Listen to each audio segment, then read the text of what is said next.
Hey guys, welcome back to episode 215 of 5 Drinks Through Midnight, in the show where we bring the questions, guests bring the drinks, we try to wrap up before midnight. Today we are headed into the Bowery to meet up with Jeraldo Pearson, co-founder and bar manager of ATILON. But before we do, like and subscribe, hit the bells, the whistles, leave a comment if you like what we're doing. Really help us push this in the algorithm. Let's get started.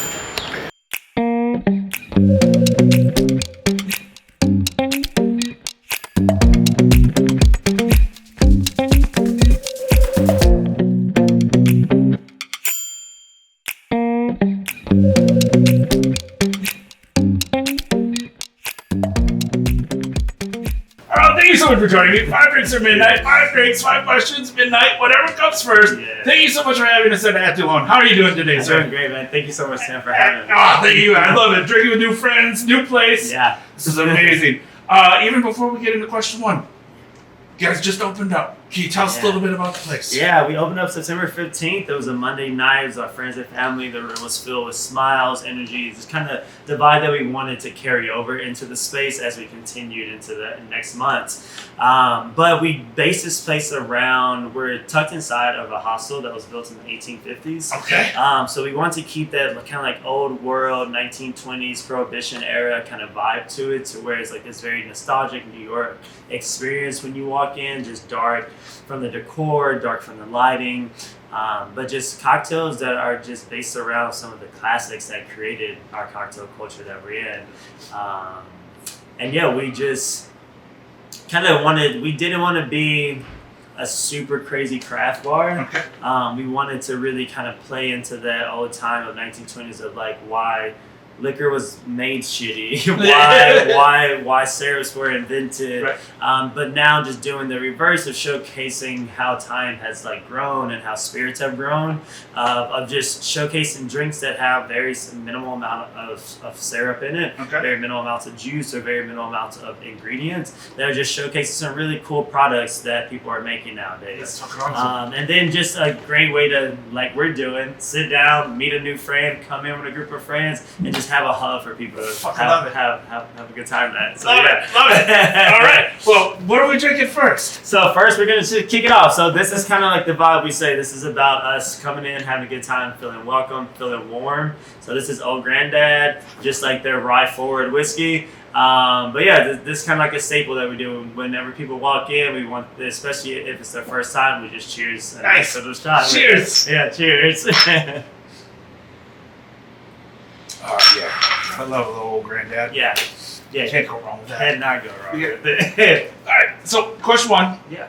Always an origin story. Mm-hmm. How'd you get started in the hospitality world? Man, I feel like it goes back to just who I was as a child. Okay. I grew up in a single mother household. I was a baby. I had 2 older sisters that probably didn't always want to talk to me. But I always wanted to talk to them. Right. So I always wanted to annoy them. So I feel like that just energy always stuck with me throughout my life. I went to college for finance. Kind of hated that after college. And so just restaurants, bars always intrigued me because it was such a way to be social, kind of come in, never knew what the heck you were going to get, and walk home and just be able to leave it at home. So a friend of mine asked me to bartend at like a nighttime party, and I said yeah, and the rest was history. I worked in a few fine dining restaurants in Texas, and then I got the opportunity to be a operations manager. Took that, and that's where I really fell in love with the industry from a bigger picture scheme. I think that there's so many times that I know when I worked in places or friends have worked in places where they just felt like they didn't really matter to like their bosses or to the ownership, and I saw like a real area of opportunity to make people feel welcomed and warmed and like come to work and be happy not only to make money but be happy to see the people that they're working side by side with. And just being able to build that culture was something that made me really stay in the industry and want to grow more. That's awesome. Mm-hmm. So then, what brought you from Texas to New York then? So I lived in New York about 14 years ago. Okay. I didn't work in the service industry at that time. I was just like a young broke child that was here. But I fell in love with it. I was able to go to like some really great bars, really great nightclubs. It was way pre-COVID, like the city was like super booming back then. And just recently, about 2 years ago, I moved back. I left my old company. I was just looking for something new, something to challenge me. I've been in Dallas for about 8 years or so. All right. And New York has always intrigued me. Like, I want to get back. And it kind of terrified me a tad bit to move back to New York. Sure. Like, zero New York experience on my resume. And it was terrifying, but that was the excitement that I was looking for. And so I moved back, no plan, no money saved, and I was like, I'm gonna do this. And if there's any place to do it and just hit it head on, is New York. Yeah. And if you can make it here, then you're doing something right. I want to be a part of it. Excellent. So then you talked a little bit. You were across the street Yeah. working, and then what made you want to get in, go in from like repping someone else's vibe to starting your own vibe? It was honestly right timing. It was like Okay. right place, right timing. I met with my other founders of the bar, and we just had a really great conversation. Like, none of us walked into it thinking that this was even going to happen. So we're just like, hey, I really like what you're saying. I feel like I can trust you. And it's always, I feel like any bartender, any server that kind of leaves being a server bartender, then you're a manager, you're in leadership. Yeah. You find ways where you're like, oh man, I really wish I could do it like this. I really wish I could do it like this, no matter how much of a team player you are. So to be able to finally have that opportunity to just say like, hey team, this is what we're gonna do, and then that's final. It was awesome. Yeah, it was like an aha moment. I was like, I cannot pass this You're the one now calling the shots, so like, that's awesome. Yeah, to call the shots while listening to my team, while listening to other people, but like to where it's like, hey, there's always ways to improve. I think humility is like the best thing that we can have in this industry, especially.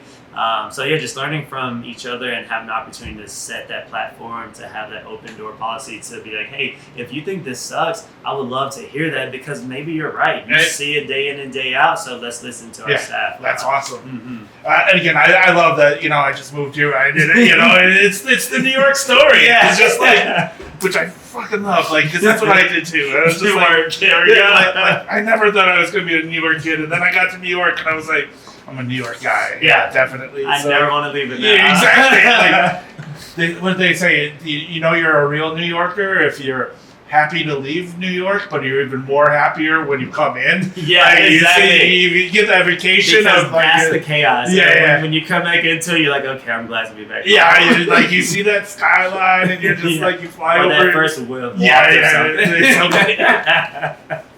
the best. So again, with your background, what's the one thing that you felt that the New York nightlife was missing, and what made you kind of bring this into existence to fill that void? Yeah, I feel like New York has so much that that it offers from just every corner of the city.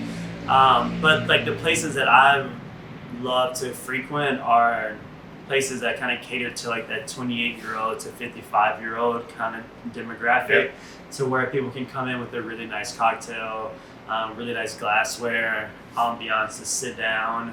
And I just feel like there wasn't a ton of that, especially in the Bowery district where we're at right now. I think that this place has an amazing nightlife over here.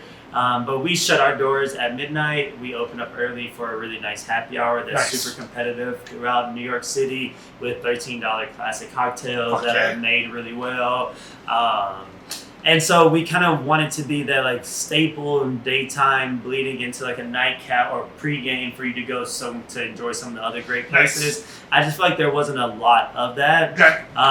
And so not only I wanted us to have that, I wanted myself to be able to come somewhere and sit down and do that. Very nice. But I just felt like, and then on top of that, I think a lot of, from what I've seen, I know myself included, have taken for granted working in really amazing places, to like the experience that we provide to guests whenever they walk in. And I think that was something that I always wanted my staff to bleed into like themselves, into each other, and into our patrons. Every single time that someone walked in, like make them feel the most welcome, make them feel like, dude, you could have gone anywhere else around this block, but you chose to come here. So just like awesome. Just making people feel super special and important and welcome. Awesome. Mm-hmm. Well, there we go.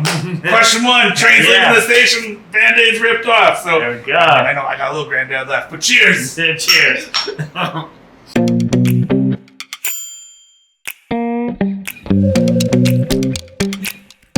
All right, question 2, drink 2. Yeah. What are we drinking next? So this is our Oaxaca Corpse Reviver. Fuck yeah. Obviously, we want to do like we were saying, playing off of those 1920s classic cocktails, the original cocktails that were created, the Corpse Reviver. We just wanted to switch it up, kind of give something that's a little bit more approachable, something that has a tad bit more citrus aspect to it. But also, I love mezcal. Okay. I lived in Mexico for a year, and I love the challenge when people are like, I hate mezcal. It's too smoky, and I'm like, you just haven't had it correctly yet. You just haven't had it right yet. And so I love making mezcal cocktails. Right. So this one has a little bit of mezcal, a passion fruit liqueur, absinthe for a little spray mist to begin it, and just lemon juice. Fucking love it. Yeah. All right, cheers.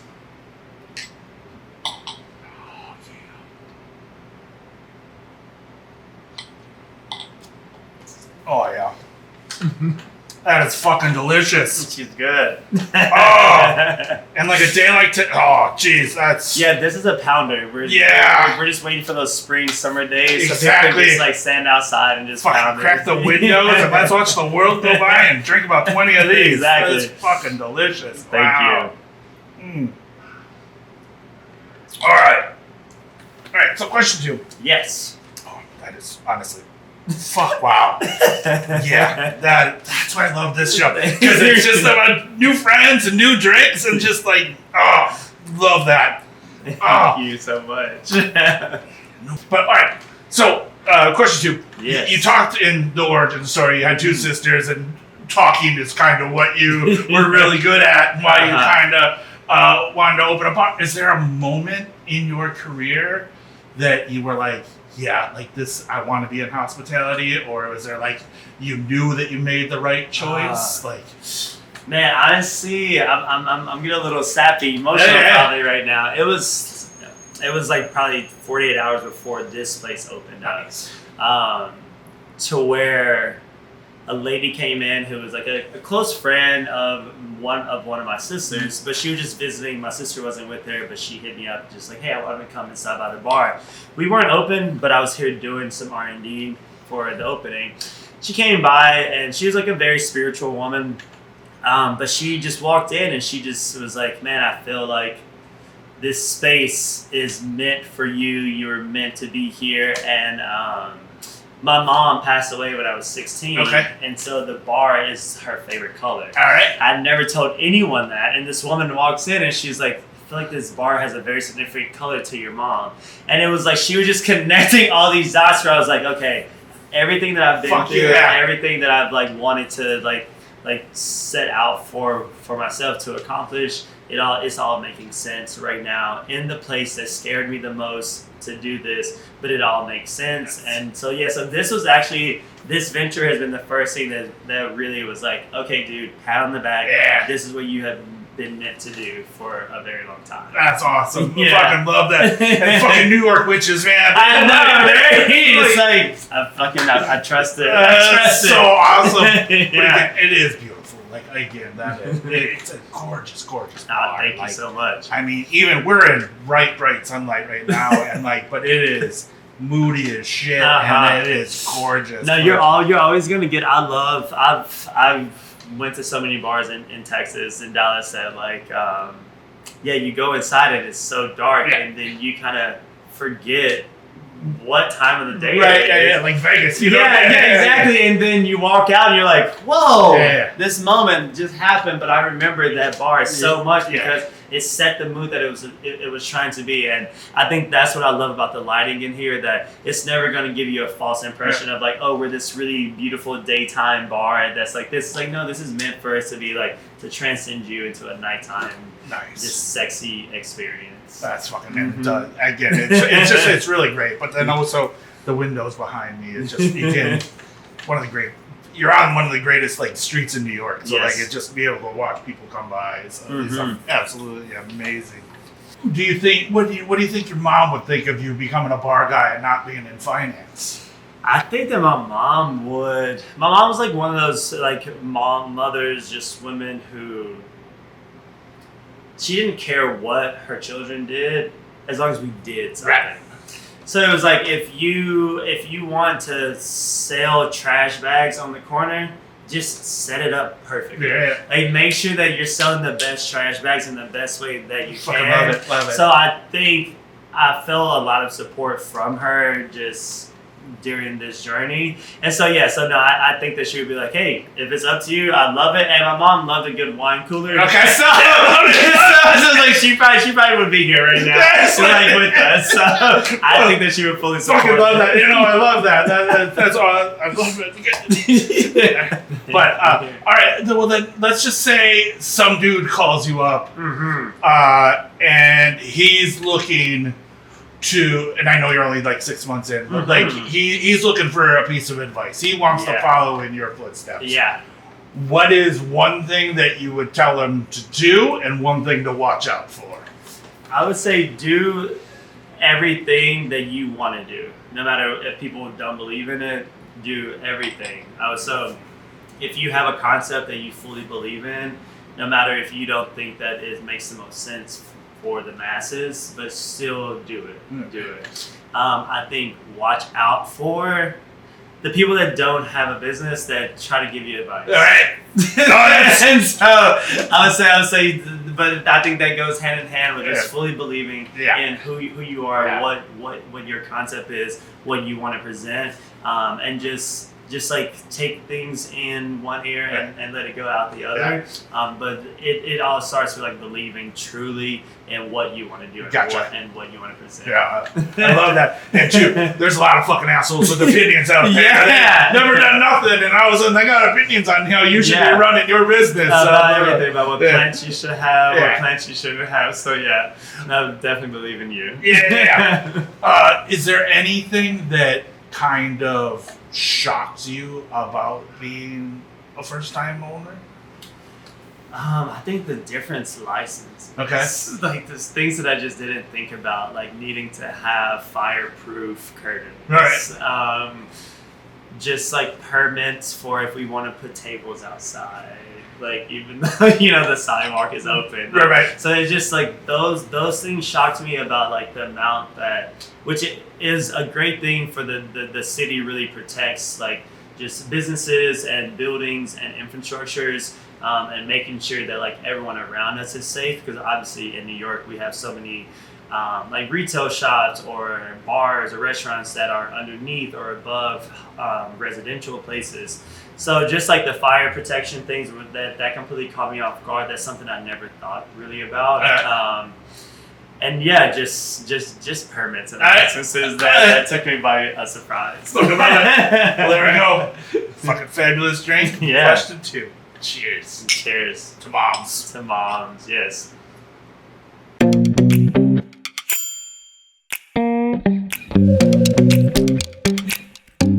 All right. Drink 3. Question 3. What are we drinking? So this is our white citrus martini. It's a play on a white lady. All right. So once again, trying to just stay away from cooking a lot of stuff. Sure. Overly crafting out the cocktail. So it just has a tad bit of vodka, a pineapple liqueur, yuzu, Cointreau, some orange bitters, and that's it. Love it. What's the garnish? Garnish is a candied pineapple. Oh, very nice. Mhm. Oh, be fancy. Mm-hmm. Oh, yeah. See? Even that one. That's another fucking good crushable. Like, we can crush those all fucking day. Like, I mean, I feel like it goes to show I like to drink. yeah. And so making this cocktail menu, it was like, how can we get people to drink without thinking that they're tasting something harsh? And so I love to hide how boozy something is. I love it. I fucking love it. Oh, this is dangerous. Hot damn. Yeah. Oh, yeah. It's pretty much all booze. Yeah, So you we're can't gonna- go fucking wrong with that, though. Yeah. Yeah, we really wanted to drink like an actual martini while having a bunch of flavor behind it as well. So the yuzu was just like our way of presenting some type of citrus to it that wasn't overbearing, and I think there's maybe a quarter ounce of yuzu in this cocktail. So that way, that pineapple liqueur, that vodka, the Cointreau, those bitters really kind of stand out, but they're balanced out really well. Awesome. That is so damn good. Wow. Okay. Thank you for that. No. I'm just like, appreciate it. because again, that's all fucking booze, but that just tastes like a kid's drink. Like you just, Yeah. it's like a Capri Sun right there. Like Yeah, it is no, so it is. damn good. Yeah, you can just pound it. Yeah, It's all booze. but it's all booze. All Like booze. it's, It's a nice, subtle I love it. child. It just tapped into our childhood. Yeah, very much so. But like, you feel like you just need to like put that in a little aluminum foil, socket, a little pocket, thing. something to go, and just Stab it in there. stab it in and go. Yep. Yeah, fuck. All right.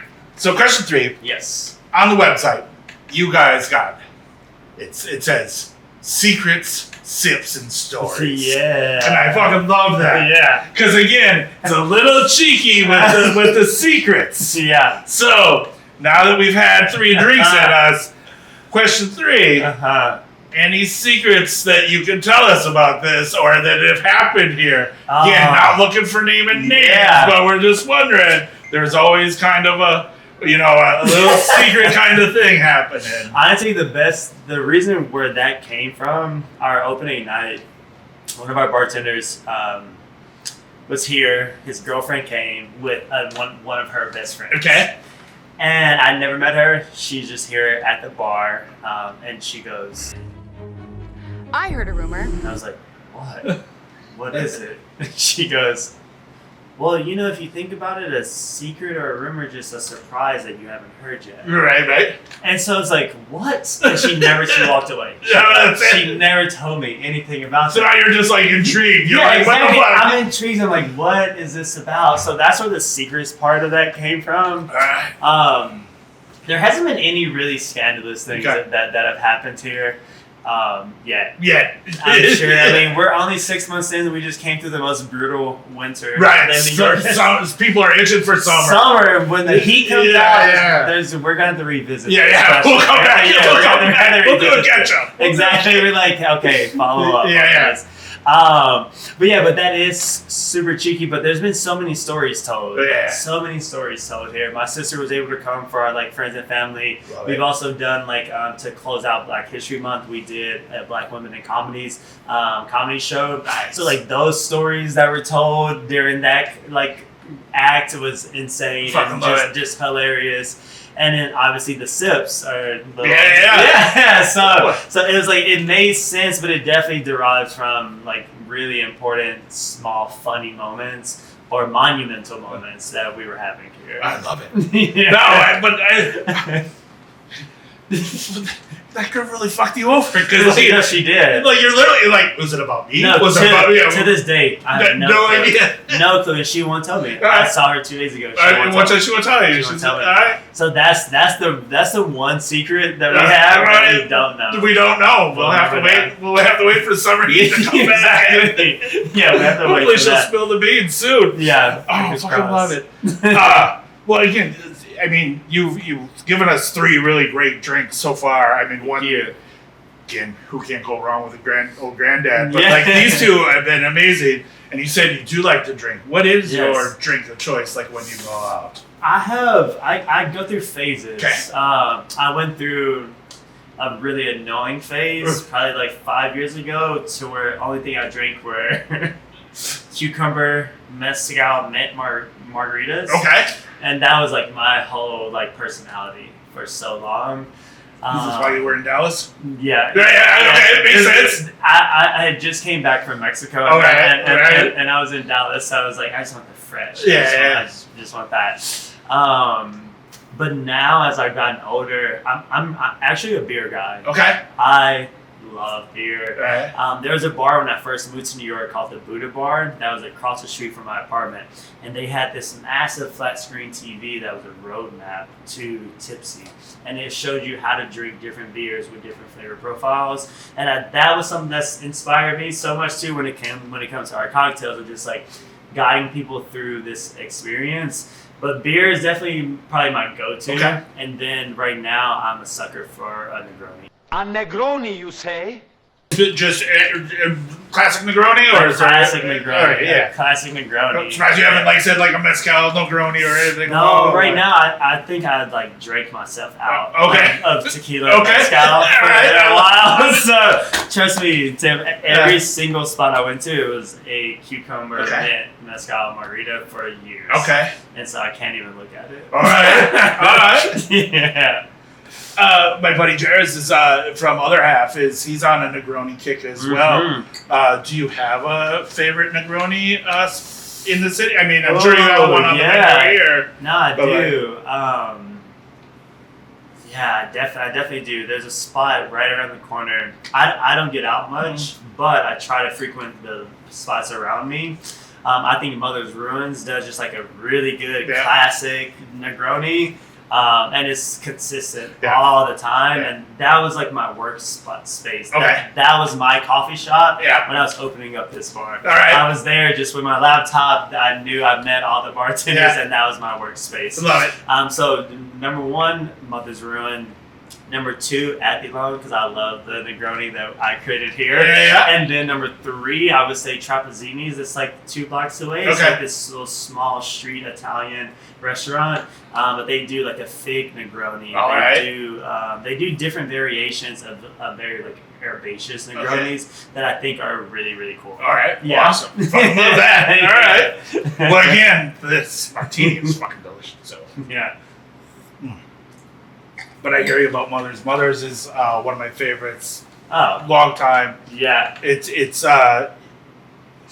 you know when it's spring when the Mother's windows are open and you sit, like again I talk about watching the world go by. Yes. Spring is you sit at the booth number 1 that's the best. and you just sit there, you get there at 11, you have a chicken sandwich and then you just watch the world go by and then you have another like chicken sandwich for the dinner. Chicken sandwich is so good. Yeah. See, I'm a sucker. I'm not a huge fan of coleslaw. Okay. So I had to like build my own chicken sandwich. very so nice. I do slaw on the side, Okay. and then I add as much as I want to. There you go. That chicken sandwich and those waffle fries. Yeah. Chick-fil-A, watch out. Yeah, no, that's Chick-fil-A, like watch out. everybody's like, oh, Chick-fil-A, and I'm like, fuck that, you got Mother's. Like anything, like I 100% agree with and you. then the fucking mozzarella sticks, like everything. Yeah, Just, like Mother's is one of those places that that gave me so much inspiration. I think that their staff just creates a great experience for every person that walks in all the time, no matter if there's like one person there or 100 people there. Like their staff is always so consistent. The cocktails are so consistent, and so I think that's why I use it as my workspace for here. Love because I was able to pull so much inspiration, and I was just enamored by watching those guys work day in and day out. And also, there's a few girls that work there that are from Texas too. So I was like, I can't buy this. fucking excellent, love it. Is there a moment or a cocktail that has changed the way you view New York hospitality? Oh, that's such a really, really good question. I think, and there hasn't been one that completely changed the way that I view it. I think it's when it comes to the cocktail itself. But I think just piggybacking on what I was saying about Mother's Ruin, about a few different bars in New York City that provide that experience every time that they present it to you, that has changed my experience a lot in New York. But yeah, that's such a good question, but it hasn't happened yet. So we have 2 follow-up. All right, we got 2 follow-up. Well, so then if we had a signature cocktail here that not even saying on the menu or whatever, that represented the personality of here, what do you think it would be? Man, I think it would have some really like beautiful like garnish that's like comes with like flour. But I think it would be something that was like bold, something that we're actually going to drink next. All right. And is a signature All one. right. But yeah, it would be something that just really pulls influence from all the places that I've worked in Texas, places I've worked in New York, and like the things that I've learned while being here in New York from a cocktail standpoint. Yeah, it would just be something that was like savory, nice, but influential. Okay. Yeah. Love it. All right. Well, I gotta tell you that drink number 2 is definitely something to obsess about. Mm-hmm. So but there we go. Drink 3. And we There talked you some go. shit, and we got Yeah, we got 2 follow-up questions. Yeah.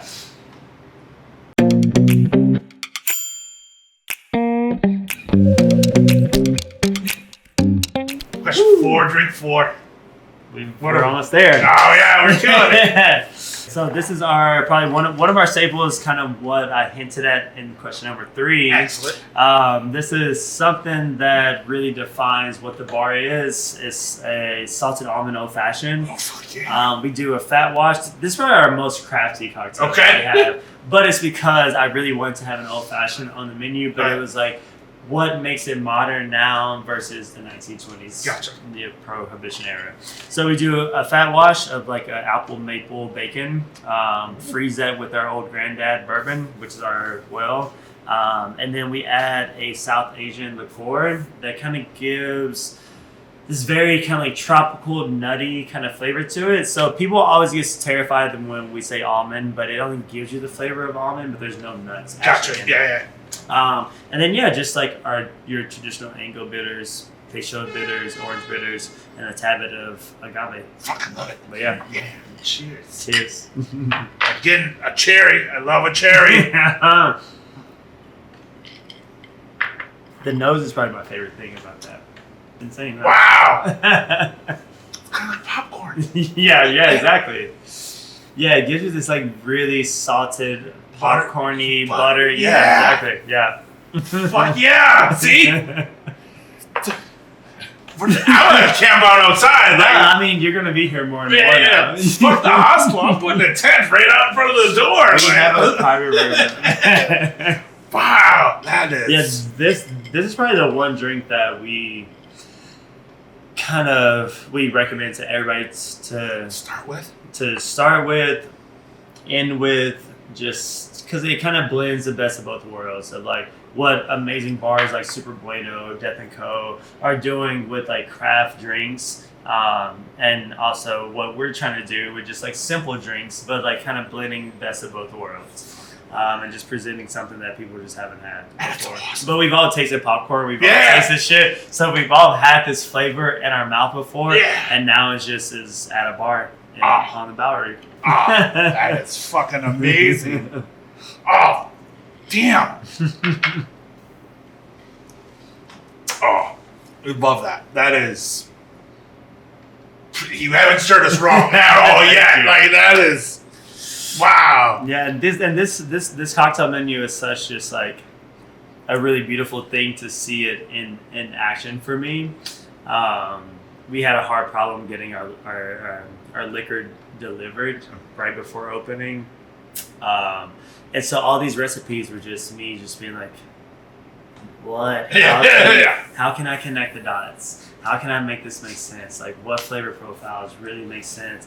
I really like leaned into like some of the great cocktail books of like Cocktail Codex and like figuring out just like what will make sense without ever trying anything or tasting anything.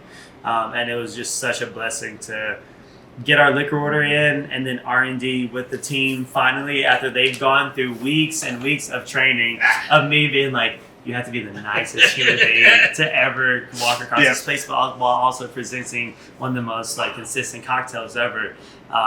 And yeah, we R&D'd the cocktails the first day, and I think there was like maybe 2 cocktails that we had to just like tweak, like a quarter ounce of each, but it all worked out. And so it just was like, that's why another reason why this moment felt like the first moment to make sense, to like solidify what I was doing.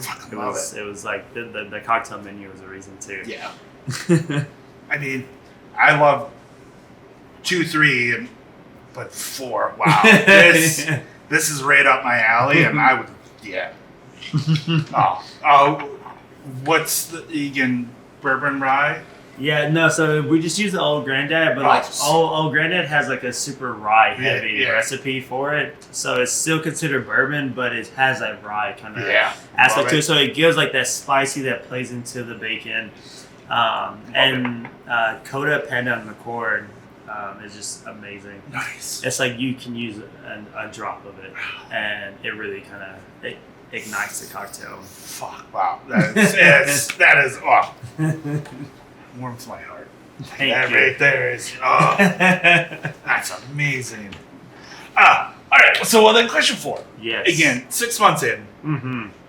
everybody has a vision of what they want their bar to be, Yeah. but then the bar kind of, Does its own. it does its own. Yeah. How do you feel of basically what you wanted versus what it is? I think that we're staying pretty true to Okay. what we wanted. Fucking love it. Which is a testament to just like the other founders, the other partners of the bar, to the team that we have here, and just like our overall dedication as a team to make sure that Atilon is what Atilon was set out to be. Also, I think that we close our doors at midnight. That also plays a big part into it, to where it can't really mold into something else, you know?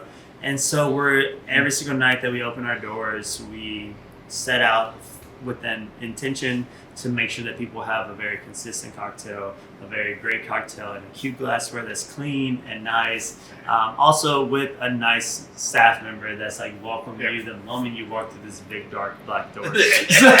So it's like, so I think that we really stayed on course. Also, we've been able to partner with amazing groups like So Far Sounds. They provide us with live music acts. Okay. They come. They're an amazing crew. If you don't know about So Far Sounds, definitely look them up. All right. They do really intimate live music shows with different artists that they have. So they come. They utilize our stage. We've worked with Stink Face Comedy, which is like a small group of I think 4 or 5 young black boys that present a very community-driven comedy act. Okay. So they've been able to really help us play, like keep the vibe of what we want going. We've done a few like queer like Galentine's events, Nice. cabaret events. Nice. There's a group that's doing really cool stuff called Unruly, which they're drag queens and comedians. Okay. So we just kind of like really play into what the Bowery is and was, of just like arts and Love entertainment it. and New York. Yeah. And so we just like really want to support all the young artists that are doing really, really cool things in New York, but just need a home to do it. So that's allowed us to just remain true to what we want to be. And I think the first 6 months, for me, in my mind, I think my partners hate it, but in my mind, I'm like, that hasn't mattered yet. Yeah. That hasn't mattered You're yet. just Like, getting your ball we rolling. haven't seen spring or summer, Yeah. and this is truly that's what's going to test our team Yeah. of seeing just like the volume, the numbers, the great energy, and just like New York thrives in the spring and summer, and so I cannot wait just to see Yeah, how same. we thrive. You're gonna with it. kill it. You're gonna Yeah. fucking kill it. Like, I mean, drinks here alone, happy hour, like open for happy hour. Just, you're gonna fucking kill it. But Thank like, you. again, so it's a lame follow-up question, but it's just one of those things that, like, for new people that I like Let's to go ask. lame. No, but like, what do you feel like? What's the next 6 months? What's next for you guys? Like, what? Like, again, we're about to get into busy Yeah. season, like you said, spring, summer, Yep. which you're gonna kill. But like, Mhm. what's next? Like, what's your hope for the next 6 months? My hope for next month, so we've yet to offer food. Okay. So the next like 3 months is like releasing our food menu. Okay. And then 3 months after that is just having like a set calendar to where people can visit to see exactly what's going on. Okay. Here. Like whether it's a comedy show, whether it's like a community driven event, whether it's like a fundraiser or We're working on like a really cool bar crawl right now Nice. throughout the neighborhood. And so like the next 6 months just means that like we've figured it out. All right. And just we have everything on the calendar and we're ready to go. And we're still able to provide the same experience of new homies sitting Right. down having a drink. Yeah, I love it. I love it. You got a new homie here. But, Yeah. well, then off of that, then let's even look farther into the future. Mhm. Let's look like 10 years. Yeah. What's the legacy you want to leave behind? The legacy we want to leave behind is, like I mentioned earlier, there's a hostel upstairs. We just want to replicate this business model into Spain, into Portugal, Nice. and just creating a really cool community, family-driven F&B program that has a hostel, a part of it, but move it to Europe, and then be able to. It's like world fucking domination, really. Yeah, like, I love it it. is. It's like because like New York is always going to be New York. There's Yeah. always going to be amazing bars that we can all learn from that pop up in New York City. But I think it's about like what can we do that can inspire other businesses to be like, hey, I have a bar inside of this small space too. Maybe I can go international and do something cool. And so, yeah, that's really the Alright. vibe. 10 years, I hope to have 3 different ATILONs or whatever the name Right. may be. Well, I was And going to say, would it be like a franchise, or would you think that... I feel like this name came to me out of nowhere. Yeah. I mean, like, we're in Nolita. The name of the bar is ATILON, which is Nolita backwards. So I think it would just be something that's very specific to the location that we're in. I fucking love it. Yeah. Like, it's so awesome. Is there some is there something the way that the bar evolved that you didn't expect? Like we talk a lot about like the Field of Dreams moment Mhm. for like new bars. Like Yeah. if you build it, they will come. Uh-huh. But then there's people that there's people that say, oh, I'm going to offer something, and those people will come to my bar, or the neighborhood will dictate what my bar is. Yeah. So is there? In the 6 months that you've been open, like, has there been something that, like, has the bar evolved in the way that you didn't really expect? I think it's something that I expected, but I didn't really fully believe in. Because I think some of the best events or like private events or collaborations that we've done have been from people that I didn't reach out to. Okay. That I didn't expect to. They were just walk-ins. And they came in off the street. They came in and just like popped into the space. And I was like, dude, I knew nothing about this place. And I think those have been the best relationships, but I think it's a surprise. I didn't expect it, but also that was the intention that I set out for. So that's been the best. Nice. part. I love it. Yeah. I fucking love it. Well, there we go. Question 4. There we go. Cheers. Cheers. I can see we both fucking enjoyed this Yeah, we one. love So- this one. This one's so easy. Yeah.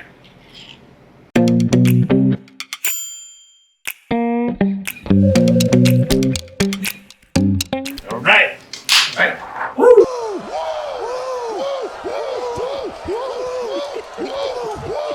Question 5, drink 5, last drink of the night. What are we drinking? So we're drinking our Pompelmo Negroni. All right. So I hinted at amazing Negronis Yeah. that I love. So this has just like your classic build of Negroni. However, we do a grapefruit oleo. Okay. Which I think that a lot of people, I make cocktails so that people can find out something new about themselves. Yeah, all right. And so when people that don't like mezcal, I want to create a cocktail that they will love mezcal. Yeah. So Negronis, I think, I used to dislike Negronis because I thought I was like, man, this is so bitter, this is so crazy. And I think a lot of people have that same mindset. And so with the grapefruit oleo, it just kind of subtles, but also complements those bitter components of like Campari or your red vermouth, your sweet vermouth, and just highlight something that's more refreshing on the finish. And so, yeah, that's what the Pompelmo Awesome. is. Cheers. Cheers. That's gorgeous.